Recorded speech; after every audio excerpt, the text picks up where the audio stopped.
Whoa, what's up? My brain continues. I've invaded the whole Thursday night track Moana Nui podcast show. I am Most Epic Art, aka Mike Watson, the publisher of Freestyle Comics. And what makes this takeover even more ignorant is that I have not been on any of my streaming shows for the last 10 weeks. I'm just randomly taking over other people's shows, and other people are taking over my shows. It's mayhem. But with mayhem comes awesome streaming. We got a great debate coming on here tonight. We got some awesome people that will be talking about and discussing Shazam, Fury of the Gods. So I'm telling you right now, if you haven't seen it, this is your disclaimer. Get out of here. Get out if you don't want spoilers. Now, if you don't give a dang about spoilers, sit back, get in your seat, join us. If you want to discuss how much you loved it, how much you disliked it, or if you're in the middle, or you dislike The Rock, this is going to be the episode for you. This is where you want to come chop it up and get all that off your chest, all right? Now, about half an hour ago, we just talked about mental stress and trauma and all that stuff. Let's make sure we don't have any trauma from this film and get it all out on the table tonight, right? I'm about to bring the guest out here, and I'm gonna get the heck out of here. We got Kyle. What's up, Kyle? What's up, man? How you doing? For us tonight. I am the illustrious moderator, the hostess with the mostest, here to talk about Shazam, Fury of the Gods. I'm here to talk. I'm the DC guy. I'm here to talk about this. Let's go. Awesome. I'm gonna get the rest of the crew out here with you, and you guys have at it. All right, my man. Thank you so much. All right, tonight, welcome, my good people. Tonight we are here to talk about the DC film Shazam, Fury of the Gods. Before we get to that, I want to introduce my lovely panel of comrades. Let's go around the board. Introduce the first on my right. I have Simone. Simone, go ahead and introduce yourself. I'm all Hogwarts today. I don't even know what realm that falls in. I don't care. I'm just all Hogwarts today. What house are you? Slytherin, baby. Well, okay, so real quick. When I came to Houston from New York, I joined the Houston Harry Potter meetup group, and I was put into Ravenclaw. Okay. And then when Pottermore came out and I did the test, they saw what was really in my heart and put me in Slytherin. Actually, I was house stalled between Ravenclaw and Slytherin, and then they put me into Slytherin. So I claim both houses. I'm a Slitherclaw. Okay, all right. I'm Team Hufflepuff over here, but you know what? And we best buddies. We best buddies. You my BFF. It's good that there are actually Hufflepuffs out there who admit they're Hufflepuffs. Hey, Hufflepuff is the best house. I say low key like y'all embarrassed to be Hufflepuff. No. All I see is Gryffindor, Ravenclaw, and Slytherin just like bigging up their chests. And Hufflepuff, I'm like, there's got to be Hufflepuff out there somewhere. Where y'all at? The Hufflepuffs are they're low key, but they're there and they're loyal. Yeah. Even before JKR lost her mind, she said that's her favorite house. Did she lose her mind, or did she just feel confident enough to start speaking it? No, she lost her damn mind. She lost her mind because she had to drink something I don't know. Maybe she was infected by Trump. I don't know. I don't know. I don't know. But she lost her damn mind. But moving on to the All person right. underneath me All right. To my is lower James. right, we got my man James. My man James. James, DC. aka DJ deserves our rock bottom. James, go ahead and introduce yourself, man. Yeah, we'll get into my tag later, but I'm glad to be here tonight. Happy to talk about the film in both capacities, good and bad. And Yeah. Yeah, me one too. more than the other, but Yeah. yeah, all in all, I would say this film was quite mid. Yeah. All right. And last but certainly not least, below me, we have the wonderful Theresa. Theresa, go ahead and introduce yourself, man. Hi, Simone and I are Slytherin sisters. But tonight I'm repping House Care Bear, so Care Bear stare. with my spirit animal down here is Grumpy Bear. Mm. Well, again, I'm happy to be here, happy to be amongst you guys to talk about this movie, Shazam, Fury of the Gods. So before we get into the meat of the movie, I kind of want to go around the room and feel and kind of get a grasp of, what you did like and what you necessarily didn't like. Well, first I'll ask the first question. Has everyone seen the first movie, the first Shazam movie? Yes. Yes. Okay. And as far as from the first movie, what were your thoughts? What did you necessarily think about the first movie? I liked the first movie. Okay. I liked it. It had humor, um, which was what Teresa would call that stupid type of humor. But it was funny. It wasn't too much of it. It Right. was in in the right spots where it should be. Yeah.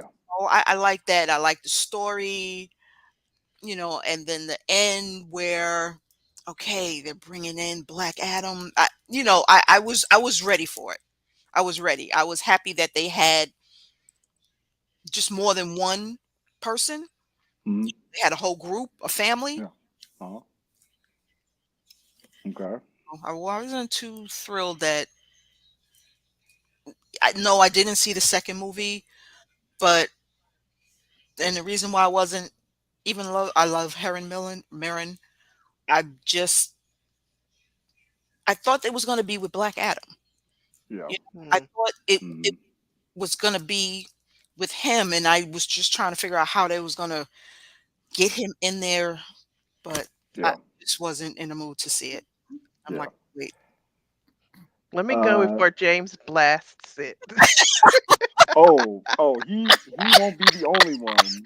He won't I be can the only one. I can Trust see and it believe. welling up in him. So Trust and believe. He won't be the only one. Teresa, go ahead and so you saw the first movie. What did you think I about the did. first movie? I enjoyed the first one. It was entertaining. Hmm. I think we've been through the fact that I like kind of I'm like a Disney Channel girl. That's my Yeah. TV is parked on the Disney Channel like all the time, so it's going in the background. And Mhm. to me, it could have been a Disney Channel movie, which is not a bad thing. It just Right. means that, it's got the kids in it. It's playful. Um, you know, it was entertaining. It even Yeah. had some, well, one in particular, young man who pretty much got his start on the Disney Channel. Yeah. I can't, of course, I don't know his name. I can't remember anything. But the one who plays the young man who turns into Shazam. Asher Angel. Asher Angel. Yes, and I should Mhm. have known that because I watched at Andy, whatever that. Anyway, I really enjoyed the first one. It was entertaining, funny, cute. Love the implied Superman cameo in the end. So I expected more of that. Are we only talking about the first one now? Yeah, just the first one. Just Okay. the first one. So, and Simone said it was comedic, but it's my kind of comedy. I enjoyed it, so I wasn't mad that it was kind of silly. Okay. James, what did you think about the first movie? The first movie I loved. It wasn't the greatest thing out there as far as comic book films. Yeah, they were better, they were worse. I would say the first film was probably like a 7.5 with 8 potential out of 10. At that point, by far the best DC had done as far as this new regime under that current group. That because I think at that point they had just finished their merger with AT&T or something like that. But definitely like a giant step up from the 3 turds that preceded it. Yeah. With Joss Whedon's Justice League, BVS, and there was something else in it that like really bombed out that I'm blanking on right now. But it was a welcome change as far as the dark and gritty that DC seemed to be hell bent Right. on going down. Like the entire universe is not dark and gritty. Everything doesn't like Batman is your most popular character doesn't mean the entire world outside of Batman is dark and gritty. Everybody else is some variation of light and hope. Not to the extent of Superman, but they're more closer to Superman as far as light and hope than they are towards dark and gritty like Batman. And this is a welcome change in this the overall aesthetic. I thought the story was very concise and well done. Focused mostly on Billy Batson. Everybody else was kind of like just there because it was, at its core, still a family movie. Yeah. So, and yeah, like Theresa said, it's something that probably could have been on the Disney Channel. Now that I think about it, it kind of reminds me of what was that Disney superhero film starring Robert Townsend? Up and Away. Up and Away. Up and Away. Yes, it had similar beats to that. The first movie did, and they probably should have stuck to a lot of those beats as far as character building, because as we're getting to, this second film had zero character building. So I kind of disagree with you on that, but we'll get into it. So the first movie, I had seen it when, upon release, and me and my girlfriend went to see the second movie. She hadn't seen the first one. So we watched the first one again prior to seeing The Fear of the Gods. So the one thing I really appreciated about this movie, you're absolutely right, it was a big departure from the dark landscape that we had gotten prior to that movie, not just with Batman versus Superman, but also with Man of Steel, and partially Aquaman, because Aquaman at that point, I don't think it already come out, so there are parts of Aquaman that are a little dark. I also appreciate the fact that they really harkened on family and building on that family aspect. You don't have to necessarily be blood to be family. I really appreciated the fact that we actually got the Shazam family in that movie as opposed to just Shazam. I think the one major issue I had, which kind of carried over to the second movie, was the different personalities you got with Billy and that you got with Shazam, the character. Because a lot of times it felt like Billy was very street smart, very, very knowledgeable as far as like had a lot of common sense. Shazam didn't. Zachary Levi's character didn't. And it seemed like they were two totally different characters as opposed to younger Billy Batson being aged up. And it felt like two different personalities. Like even his interactions with Freddy when he was Shazam didn't seem like similar interactions he had with him when he was Billy. So I felt a lot of that was completely off. Overall, I probably would have given the movie like a 6.5, a 7 out of 10. Definitely one of DC's better movies at that point in time. And I thought, like Simone, I was hopeful that we would get a Black Adam, part in the sequel, but we'll get to my frustrations about that when we get to that. So everyone saw the first movie. Okay, so I think we'll do this starting with the good, the bad, and the ugly. The real ugly. Aren't the last two the same thing? No, because Are there's you no, some because sure? it bad. could The be bad bad is and ugly. I No, couldn't no, tell the no, difference. no. There's some bad, but then there's some straight up ugly, and we're gonna get to it. We're gonna get to it. So first, let's kind of talk about the good that this movie did, if there was any in your opinion. Let's kind of talk about the good. So Simone, well, let if me read Joy's. okay, Yeah. yeah, Okay, so on one of our counterparts is overseas right now, yeah, and she sent her. I'm gonna try this in not in her voice, but I'm gonna try in her attitude. Let me see if I can get this. Okay, so let's see. She said Shazam falls somewhere between Ant-Man Quantumania and Thor Dark World, and that's not a compliment. She liked it. Nothing was memorable, which is kind of an oxymoron because how can you like it and it's not a compliment? That means that you didn't like it. I don't care about the characters. The best fight sequence was in the commercial, which was the okay, trailer. That was okay. okay, They want this to be like the Eternals Assemble, but it's not quite there. And the Eternals also is out on the island by itself, regardless, useless and appeal. Regarding usefulness and appeal. Okay, so she didn't like Eternals either. I'll get to her about that later. But because I liked Eternals. Overall, she gave it 5.5 out of 10, if I recall. Five and a yeah, half out of 10.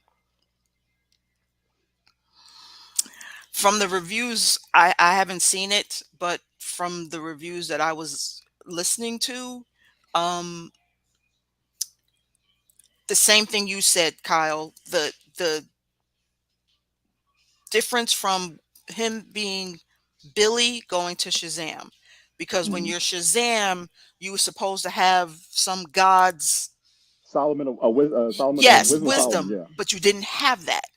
yeah, So I'm assuming that they explain that in the movie as to why no, he didn't have that. No, he battled no, with it. He tried to. He was like, no, I know I'm supposed to have this, but I don't. So I'm yeah, just gonna keep being stupid till the very end of the movie. yeah, Okay, so that you're straying from the comic books, and of course we know that you can't be like the comics. We know that you just take the comics is just basically a tool, a book, and you take it, you write it, and you move on with it. But from the reviews, that was the biggest thing for them because he was there were some parts that was funny compared to silliness. It was more silly than the first one, and they kept repeating the same lines over and over again that they were saying, um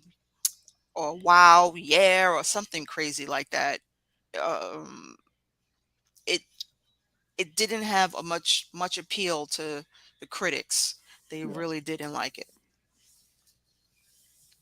Okay, James, what you got? So, as far as the powers and everything, there was this nod to, I guess, the acronym of his name and what the powers Mhm. are, where the pen was writing the wisdom of Solomon, the strength of Hercules, the stamina of Atlas, the power of Zeus, the courage of Achilles, and the speed of Mercury. Yeah, I'm going to leave it at that because that's as close as we got to all of those powers actually being seen on film, on the screen, minus the strength and the speed. Right. That was about it. I mean, everything else was pretty much lacking because there was no wisdom explored in either film whatsoever. In this film, I will say I did like that they I liked it for the entertainment overall. Okay. All right. I want to say I would like the fact that all the other characters from the first movie came back, but you did nothing with them except for two, like Yeah. Billy and the other kid who was his age. I'm Freddie. blanking on his name right now. Whoever wore the blue, Freddie. Freddie. Thank you. So Billy and Freddie were pretty much front and center for this entire film, and the rest of the family was just there. You know, you can see that they had all grown up a little bit. The oldest, Mary, was pretty much she didn't go to college, was working a regular job, and that's all you got on her. And the other three foster siblings was like, okay, welcome back. You know, nice to have you. Kick your feet up. Don't mess up the couch or anything. Just, you know, welcome to our sequel. Like, the other three literally did nothing the entire film.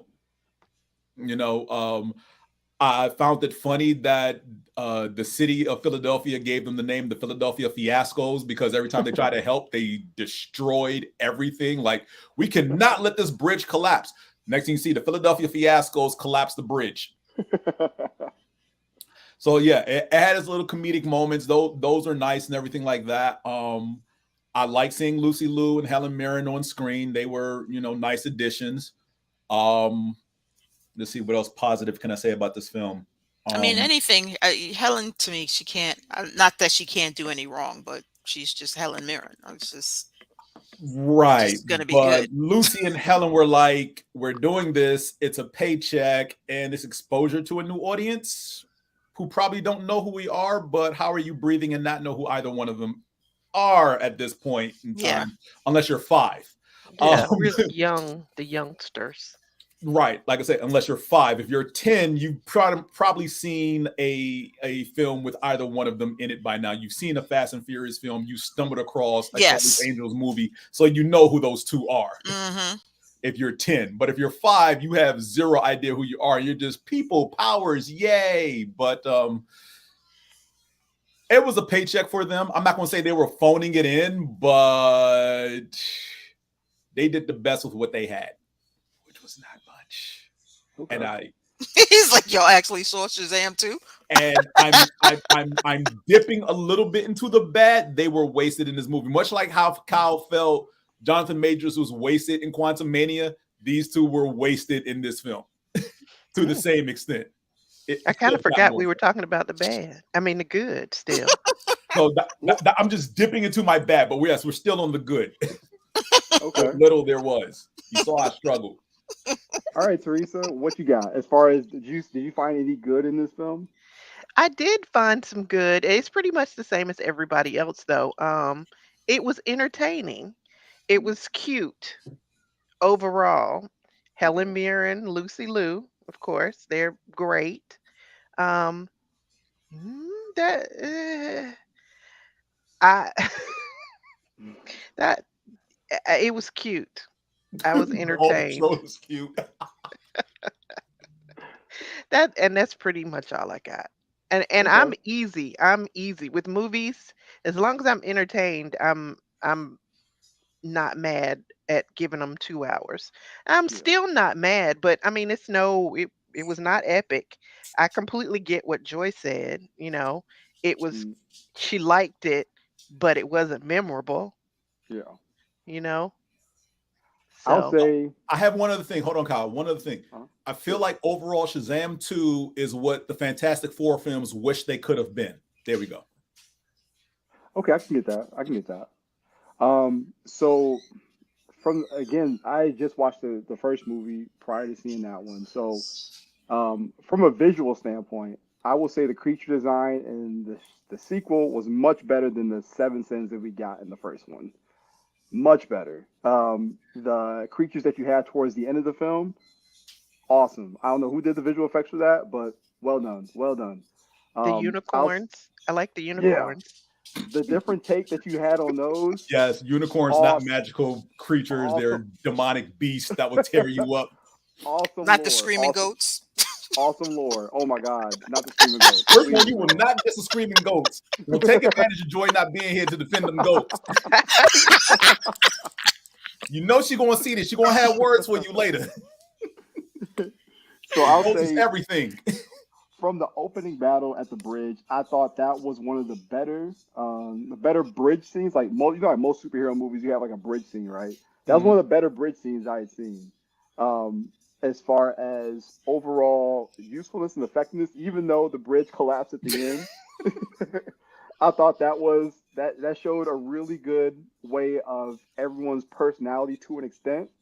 So that was good to me.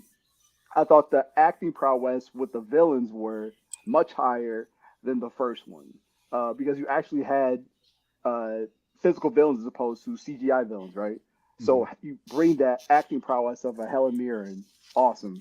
You bring an acting prowess of a Lucy Liu, great. I just wish we had the motivation, more motivations to Lucy Liu's villain. But other than that, I thought those were two really good villains for the movie. I thought the actress that played Mary Marvel was great. Was pretty good in my opinion. I thought the guy, I forget his name in real life, but the person who played Freddy, I mean, Dylan Grazer, I think is his name.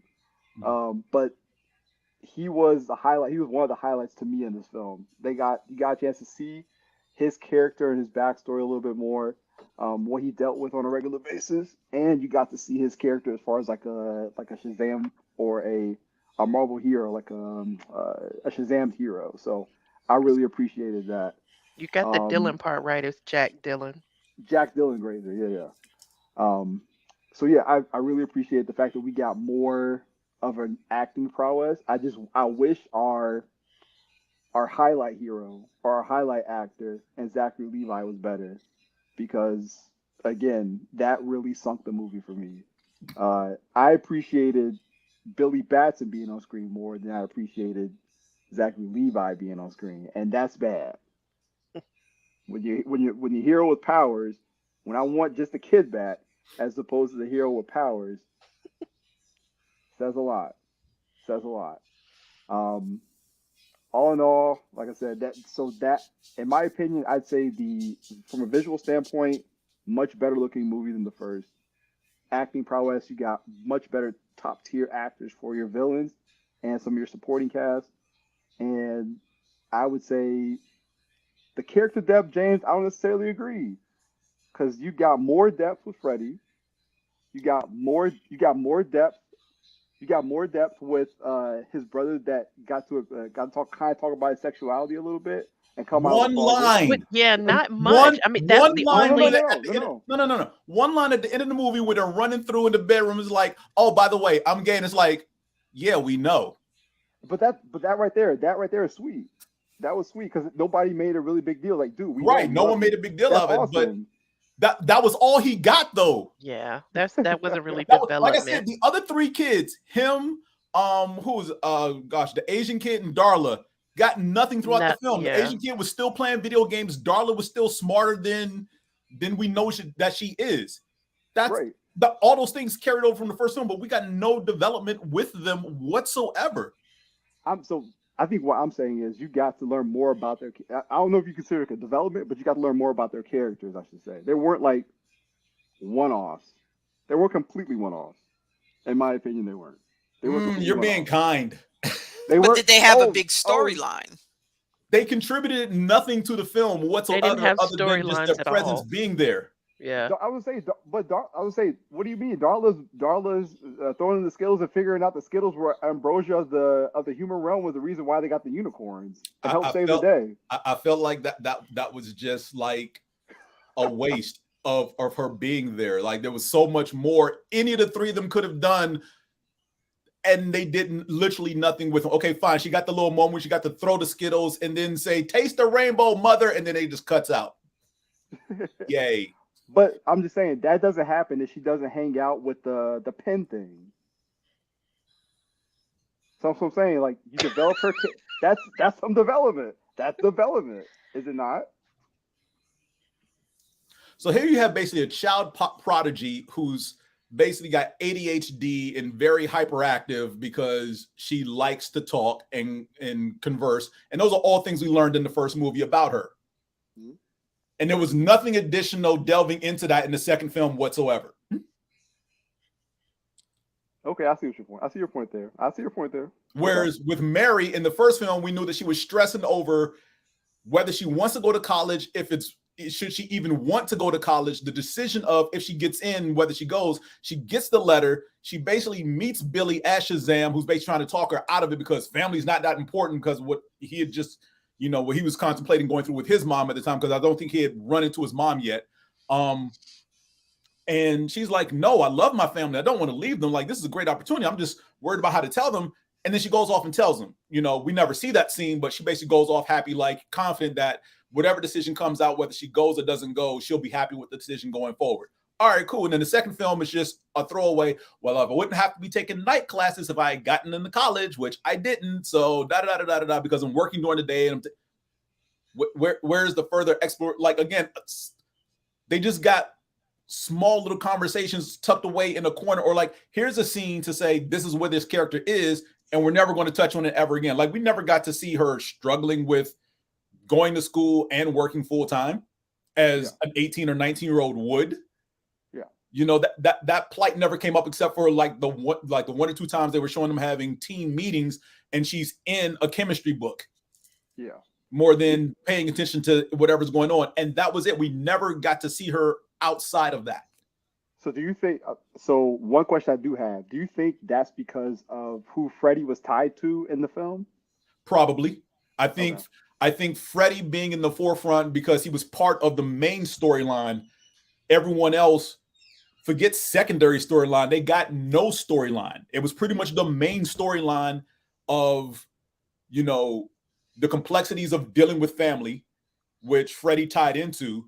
And basically everyone, I guess you could say everyone's growing older, but Billy trying to keep them together now that they've all come into powers. Like, they've all come into powers and like everyone's still wants to do their own thing. It's like, yeah, we're a family, but hey, we're not tied to being this superhero group, right? Yeah. Like, whatever interest they had in the first film, they're still doing that.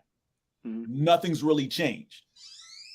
You know, so the kid who comes out as being gay is still watching sports, but we know why he's watching sports now. Right. You know, I'm blanking on the Asian kid's name. He's still into tech and video games. Eugene, thank you. So, and like I said, Darla is just a grown up, a few years older than what she was in the first film, a little bit taller, basically. Same, you know, but I'd say Eugene's interest in tech and video games would show his curiosity, which is why he kind of goes into those doors to try to figure out what each of those doors is. And that was cool to show that, you know, they had mapped out all those doors. Right. So, but again, that was more so foreshadowing, like these doors are going to be important later, not so much as exploring a secondary storyline with any of those characters whatsoever as far as what's going on with them. So do you think because they're leaning on a lot of these storylines to be foreshadowing moments for maybe like a third movie that they think they're gonna have? That's what. Yeah. There's no third. Because that's what I'm saying. I don't think it's happening. You're being way too kind. You're being so I will say this, and here's the bad. This entire film was Plan B because there was a Plan A. Yes. Okay, there was a Plan A. This entire film was, well, Plan A is not going to happen. Let's go to Plan B. Hey, who can we dig up for villains? They're not doing anything? All right, hit them up and see if they're free. That's what this movie felt like. Yeah. Lucy, Helen, y'all got some free time? Y'all got a couple of months to spend on set? Work with us? Sure, we're not doing anything. The pay good? Sure, you guys are A-list names. We're going to pay you well. If they weren't the highest paid actors in this movie, then something's wrong. Yeah. She's an Oscar winner. Her behind better be the highest paid actress in that movie. But Kyle, and that's just the beginning of the bad. Look, I mean, the execution of this entire film was not good. And I'm being nice. It just wasn't good. Because again, you could see it. If you saw the first film and you saw Black Adam, which is pretty much part of my ugly. It's part of it. Everybody's ugly. Oh my god. Okay. Y'all, come on now. I like Black Adam. You know what this film should have been if you saw those previous two films, right? You knew where things were. Well, let's put it this way. You knew where the brain trust at Warner Brothers and DC, you know, wanted this second film to be. Because even though it's been removed, because the scene that I think Theresa, you mentioned at the end of the first movie where they're sitting down in the chairs, whatever, and they talk about, hey, there's an empty seat over there. That was part of the original theatrical release. They removed that. Yeah. They removed that post-credit scene. at some point. I don't know when, but I remember when I went to the movie theater, that was there. That was one of the post-credit scenes. Yeah. I was gonna say if you on HBO Max, it's still there. It's still there. Yeah, it's still No, there. I watched it on HBO Max the week before I saw the movie. They pulled it. It's not there. Sure? Yeah. The scene where they're sitting in the chairs and they realize that there's 6 of them, but there's 7 chairs. That scene's no longer there. Okay, I need to go and pull that. So do they still have? Because like in the original movie, they had the Wizard Shazam talking about his previous champion. Right. Did they have the build of the Rock in the movie? I don't remember. No. Okay. No, that wasn't there. All right. Well, Kyle, I know you as like the most diehard DC fan. Mm-hmm. I found a review. Yeah. Uh-oh. And I could swear it's you. Because this person here says Shazam is one of my all-time favorite superheroes. They enjoyed the first one. However, Fury of the Gods is one of the best DC comic book film to date. Nah. What? Nah. I didn't write that. Many thanks to the talented and criminally underrated actor Zachary Levi. No, I definitely didn't write that. As Shazam. I definitely didn't write that. Underrated? Okay. Yeah. I think somebody got a check for that review. I'm not buzzed enough for this. I'm just not. Well, the direction of David F. Sandberg is also wonderfully unique and entertaining. Wow. Thrilling in mythological lore. It is one of the best films this year so far and worth watching in the cinemas. Stay for the post-credit as there are 2 awesome surprises. As a DC fan, you have to know when to give praise and when to be critical. When to take that L. And when to take that L. This for me, the bad of this movie, big L. And a lot of it has to do with me knowing the source material as far as the books written by Jeff Johns, as far as discussing the Shazam family, the lore, the history of Black Adam, the potential that this movie could have had.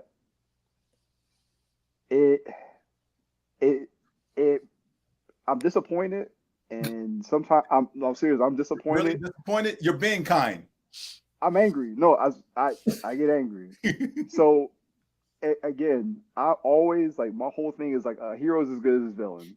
So when you have a good villain to make a hero better, that's what makes a movie right there. Batman has cancel Kyle. What is that? Batman.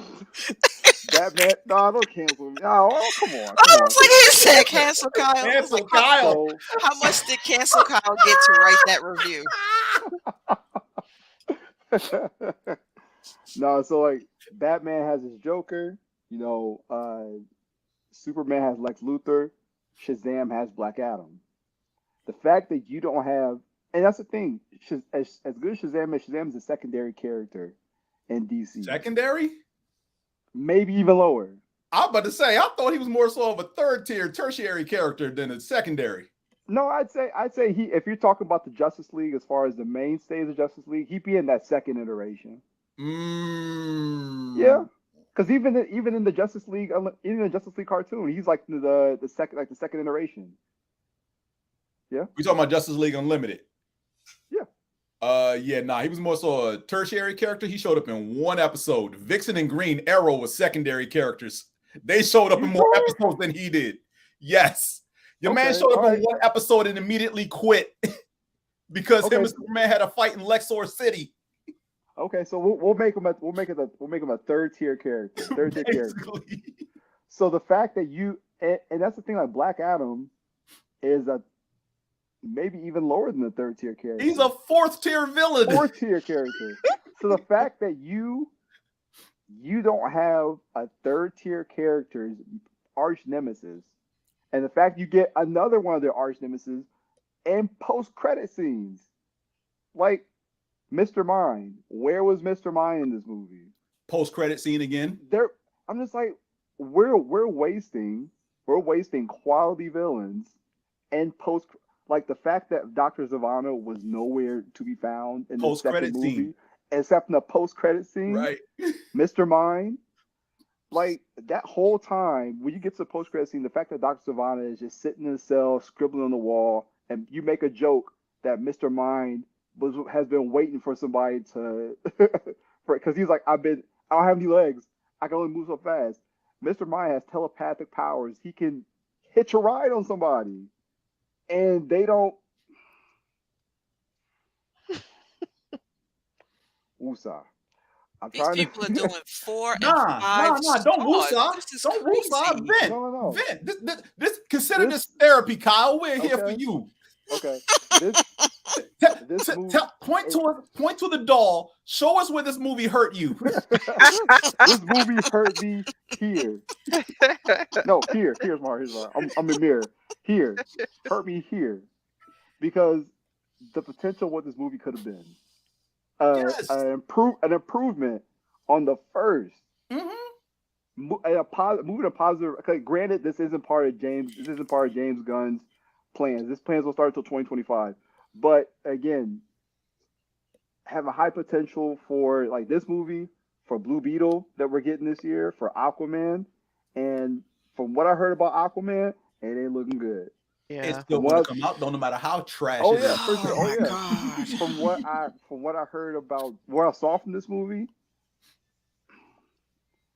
So yeah, I as a fan, I am disappointed, and I am eagerly awaiting 2025 to get some kind of semblance of something, because I can't take it. I can't take it anymore. I can't Hey, take it Kyle, anymore. Kyle. Don't What's up? skip us. Don't Hey, skip us that far that fast. Some of us are already old. April is Saturday. We're just clearing the first quarter of the year. Yeah, We got another 9 months to go, bro. yeah, I know. That's what I'm hoping. I'm hoping Blue Beetle is good. I'm really hoping the Flash is good. I know Aquaman is gonna be trash. So if we get two out of four, 50%, that's still enough. But I'll take it. How do you know Aquaman is going to be trash? Oh, Aquaman has been bombing Aquaman's gonna across be. It's gonna be. screenings Oh I yeah, heard that. everywhere. those test screens have not been kind. Oh And my God. the fact that that movie took more than 2-3 years to make, But wasn't that yeah, because of that chick and no, the law no, and Nah. the court? nah, nah, Mm-mm. nah, nah. To me, Jason Momoa isn't a very good actor, and when Oh, come and when on, Kyle. just like I don't think Gal Gadot is a very good actress, and when Let you me. need I'm Okay, about a, to. I'm wait, about to change wait. my headline to "Mad at Kyle." because if you just need someone to do action scenes and to be stoic, yeah, Jason Momoa can work, Gal Gadot can work. But when you actually need them to deliver lines and to have some kind of carry weight with their lines and in their scenes, I'm not buying it from either one of them.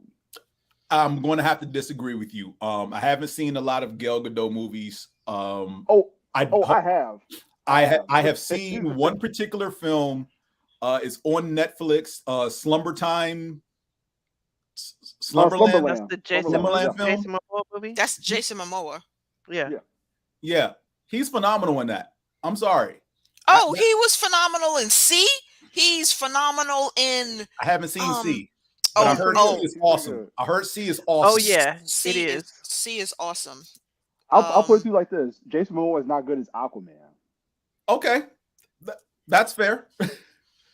I won't say mm, he's bad all over, but I mean, I don't think Well- you can. Do you think that's why it's bombing? Why it's getting bad reviews? I think that's partially. I don't. No, I don't. I don't think it's the so. I entirety think of the he's. project. I think he brought Aquaman to life, especially as a person of color. That we're able to see Aquaman as not some white blonde-headed man, because that's not what I wanted to see. I'm glad that we got him, and I think it was just the story. If it's bad, then I think it's whoever freaking wrote Wonder Woman 2 and did this one. They just did it just to hurry up and get it out the way. Yeah, I feel like all of these, like the last couple of years, all of these DCs are just throwaways because they, you know, all of the stuff that's going on, they're like, okay, we started these movies, we got to finish them, throw them out there, they'll make a couple of bucks that maybe we can funnel back into the system or whatever. I and until I'm just so sick of seeing what DC is gonna do, what James Gunn is gonna do. And I'm like, just do something and call me when it's done. Call me when So you got a decent movie. And So I I feel like feel all of the rest of this stuff is just throwaways, and I think that's unfortunate for like Aquaman fans. I think because you have a lack of leadership, you've had a lack of that leadership, part. I should say, Yeah.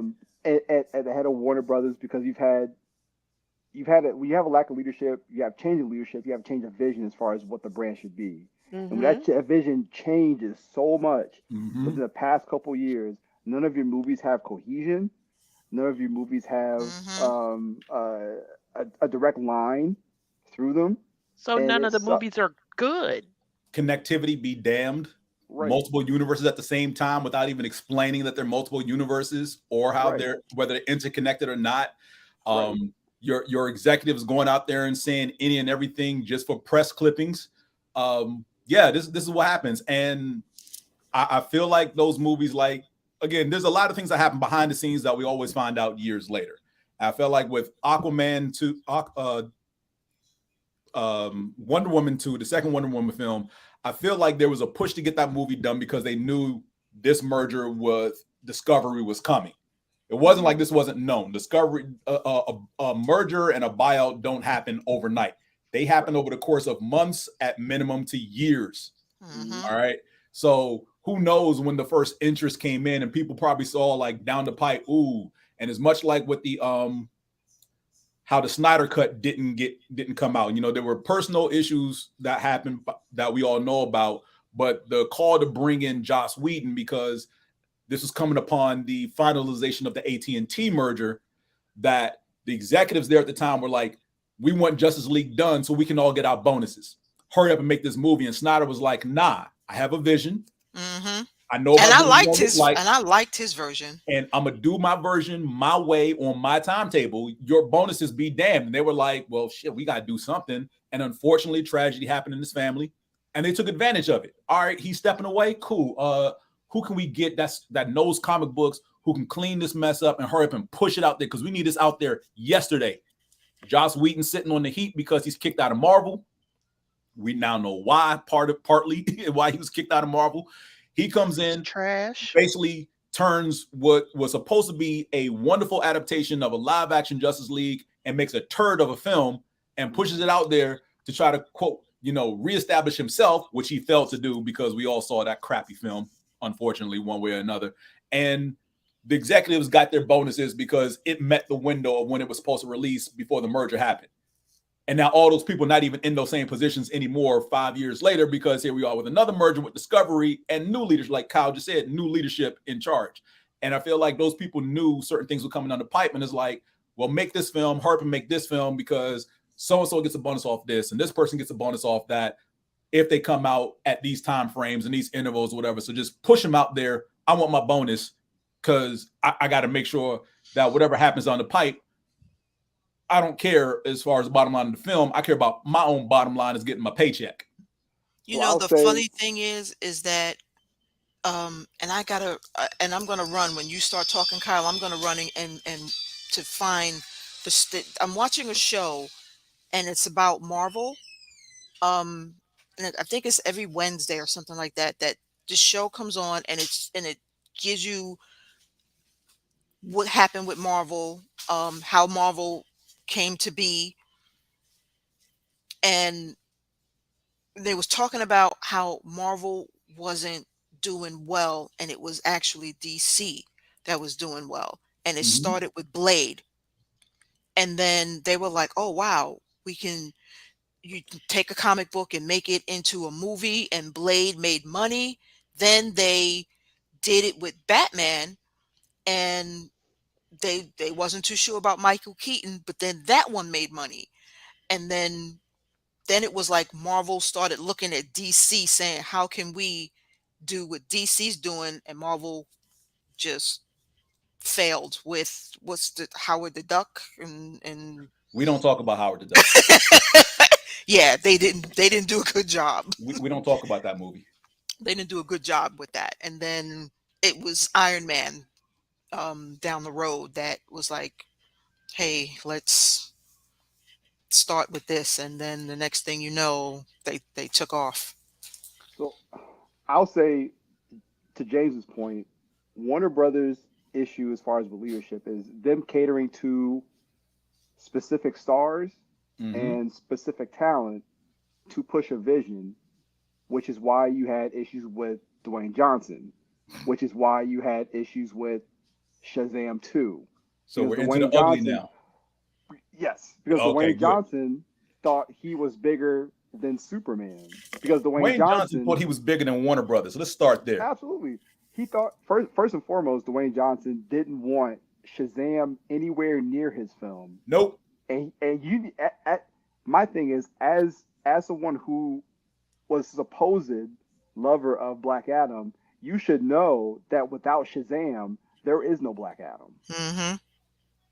You should know that without the Shazam family, there is no Black Adam. There's no redemption arc of Black Adam without Shazam, without the Shazam family.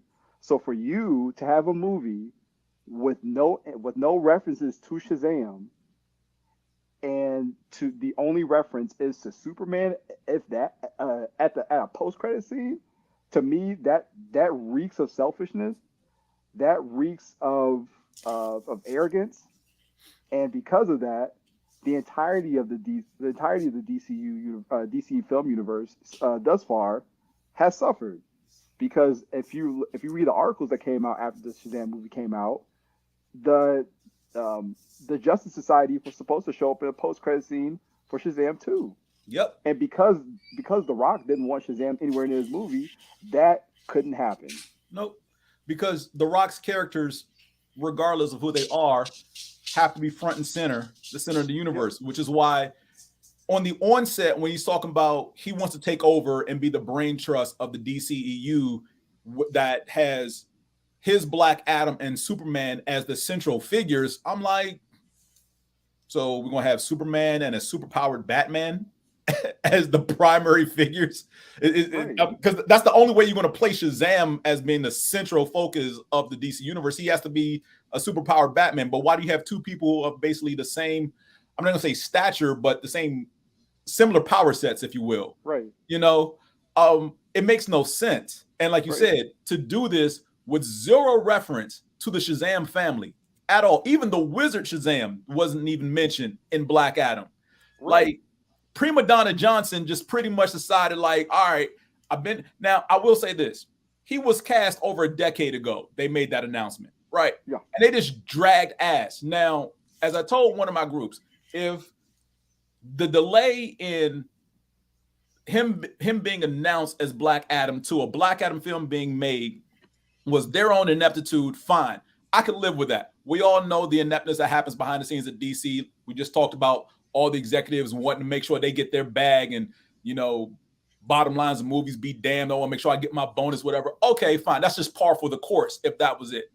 But if it's more so Dwayne "The Rock" Johnson wanting to be this end-all be-all savior of this connected universe, it is definitely a screw loose. To paraphrase Harvey Dent from the Chris Nolan Batman films, you either die a hero or you live long enough to become the villain. Dwayne Johnson is now the villain. Yeah. All right. And he's not the lovable Rock villain he was during his exit in WWE. No, he's a straight up asshole right now. Yeah. That's basically all it is. And to all accounts from all the articles that have come out from Zach Levi quotes and other folks behind the scenes who probably don't want their names out there for fear of, you know, hurting their careers, the Rock is basically borderline a shit human being. Yeah. To the fact that where he wants to turn a character who, and let's be real, I haven't read, you know, Black Adam comics since the turn of the millennium, but my knowledge of Black Adam and everything he is was throughout comics from the time I read from like the early 80s up until the late 90s. Dude is a bona fide villain. His only goal is to kill Captain Marvel and claim the remaining powers of the wizard Shazam. That's his main focus. He hates Billy Batson. He hates Captain Marvel. He doesn't like this kid. He hates the fact that he exists. He wants to basically wipe him off the face of the earth and claim the remaining power because he knows he doesn't have all the power. He knows this. He wants all of that for himself. So basically, he can rule the planet the way he sees fit. So, and I understand recently he's been turned into an anti-hero. I'm sorry, I call BS on that. I'm tired of all these longtime villains becoming anti-heroes because of the popularity of some actor who wants to play them. Bull, leave it alone. And that's the approach The Rock took with the Black Adam film. Like, what I did was probably villainous, but I was looking out for my people. And basically, they played it like anti-hero the whole way. And only the Justice Society saw him as a villain because of the threat he posed to the rest of the world. Whatever, man. I'm done. My thing about Black Adam, because it's like his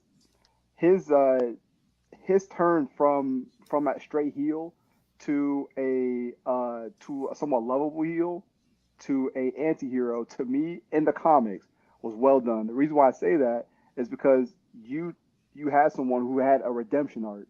I love a good redemption arc. You had someone that had a redemption arc, a believable redemption arc, to the point to where now they're a part of some arcs of the Justice League, and I mean, incredible stories. And his motivations all are kind of like Doctor Doom, all to protect his people, the people of Kahndaq.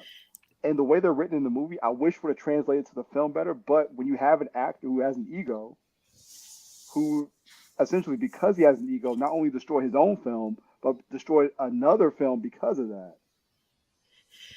And I gotta put it out there, he's not the only one that had an ego. Henry Cavill.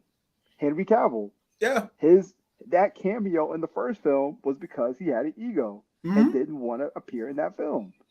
So again, I hope moving forward, James Gunn and Peter Safran have the wherewithal to get actors for their films who can step outside themselves and dedicate themselves to the characters, as opposed to thinking they're larger than life to these characters, because those characters are part of a story.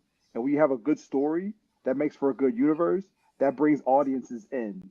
That makes them want to come back. And that brings DC back to life. But this movie, Shazam 2 didn't do it. Shazam 2 didn't do it. LaToya, to your point, why didn't they write a better script? Who knows? Again, like I said earlier, The Rock being the villain in this film, which should have happened, was plan A. And we got plan B. And unfortunately, plan B just wasn't well written. I got nothing. Yeah. So here we got. It's probably the quickest one we've done so far. Here we gotta wrap it up. So I thank you guys for coming out to hear us rant and hate on the Shazam sequel. We got plan F. Yes, LaToya. F is appropriate. F along with the family. letters S we got and T. F for family. Oh, geez. But yeah, I appreciate all you guys coming out, and I appreciate you, Simone, James, Theresa. Thank you for talking about the movie, and yeah. I mean, you have to be a true fan to be able to talk about a movie even when it's bad. Even though you love DC, you know that you can't just say, "Oh, but I love it and I have the faith." And no, it was a bad movie. And that's why I say DC. In my opinion, DC fans don't drink the Kool-Aid like Marvel fans. So yeah. Yes, they do. Gotta get that ding in there. We was praising you. We was praising you, and you gotta ding us just before we get. He just said we drank the Kool-Aid. DC fans will spike the Kool-Aid themselves and drink it. Here we are trying to tiptoe around this movie for him. The crap And he I've said we seen from drank DC Kool-Aid. message boards all the way back to when the first Avengers film came out. Talking about, well, if DC had Disney money, I'm sorry, you're a subsidiary of Warner Brothers. DC fans can go somewhere. Preferably the bottom of the ocean with a cement block around their ankles. Ant-Man 3 wasn't that bad. That movie was terrible. You ain't gonna diss the Care Bears again up on Care Bears stare. All right, care a lot. We care a lot. Care a lot. We care a lot. Care Bears stare. You need the Care Bears out of this. All right. On that note, we'll peace out. We'll see you guys next time. Bye, everybody. Bye, guys.